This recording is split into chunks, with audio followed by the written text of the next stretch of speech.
आमदार गोपीचंद पडळकर यांनी ख्रिस्ती धर्मगुरूंच्या बाबत चेतावणी देणारं चुकीचं वक्तव्य केल्यानं ख्रिस्ती धर्माच्या बांधवांचा मोर्चा चर्च ऑफ नॅझरीन कारंजा चौक जिल्हा सत्र न्यायालयासमोरून काढण्यात बुलढाणा जिल्हाधिकारी कार्यालयावर धडकला। सकल ख्रिस्ती समाजाच्या वतीनं जन आक्रोश मोर्चा शांततेत जिल्हाधिकारी कार्यालयावर नेण्यात आला। ख्रिस्ती समाजाच्या वतीनं गोपीचंद पडळकर यांच्यासाठी प्रार्थना करण्यात आली। हेच पडळकर एक दिवस घुटणे टेकवतील आणि येशू ख्रिस्ताबाबत सुवार्ता सांगतील। गोपीचंद पडळकर यांनी येशू ख्रिस्त समजावून घ्यावा। बायबल धर्म परिवर्तन करण्याचं सांगत नाही किंवा आम्ही देखील सांगत नाही। येशूनंही सांगितले नाही। येशूनं या जीवन बलिदानाचं कार्य केलं। चांगले संस्कार, शिक्षणाची व्यसनमुक्त होणं, शांतीचा मार्ग शिकवला। पडळकरांनी येशू ख्रिस्तांबाबत, ख्रिस्ती धर्माबाबत चुकीची वक्तव्य करू नये। शासनानं आवर घालावा।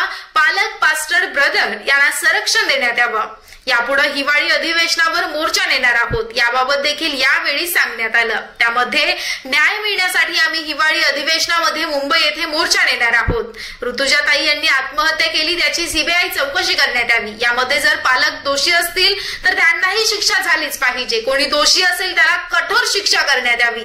ऋतुजाताईंच्या जाण्यामागे संपूर्ण ख्रिस्ती समाज दुःखी झाला असून त्या परिवाराच्या पाठीशी खंबीरपणे उभा होता आणि आहे आणि या परिवाराच्या दुःखात सामील आहोत। उपासना मंदिरात आम्हाला संरक्षण मिळण्यात यावं अशा मागण्या यावेळी निवेदनामध्ये करण्यात आल्या। यावेळी सकल ख्रिश्चन बांधव उपस्थित होते। जर आम्हाला न्याय मिळाला नाही तर आम्ही संपूर्ण महाराष्ट्रभर शांततेत आंदोलन करून त्यानंतर दिल्ली येथे संसद भवनावर जंतर मंतर येथे आम्ही आंदोलन छेडणार आहोत, असे यावेळी ख्रिस्ती बांधवांच्या वतीनं रेव बोरघटे, रेव पास्टर दिलीप कवले, रेव सुहास गुर्जर, अध्यक्ष church of Nazarene pastor Palaskar Jagdish Shinde, Rev David Shalmon Vijay Palgholmal आदी ख्रिस्ती धर्मगुरूंनी या समस्त पास्टर फेलोशिप बुलढाणा यांनी सांगितलं। त्यानंतर सहभोजनानं चर्चमध्ये मोर्चाचं विसर्जन झाले।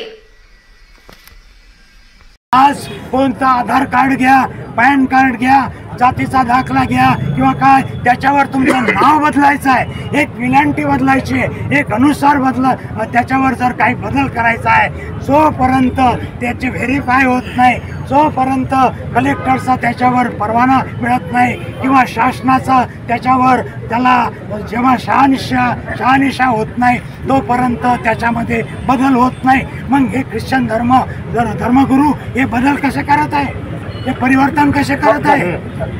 कधी याचा विचार केला का? आज तुमच्याजवळ काय प्रूफ आहे की आम्ही याच्याबद्दल बदल करत आहोत? पण जर आज छोटीशी गोष्ट मी सांगितली, आधार कार्डवर नाव जरी बदलायचं आहे तर नाव बदलू शकत नाही। आम्ही ख्रिश्चन लोकांना बदलत नाही, ख्रिस्त हा इतर लोकांना बदलत नाही तर त्यांचं जीवन बदलतो आणि त्याचं येशू आहे। ख्रिस्तामध्ये सर्वांना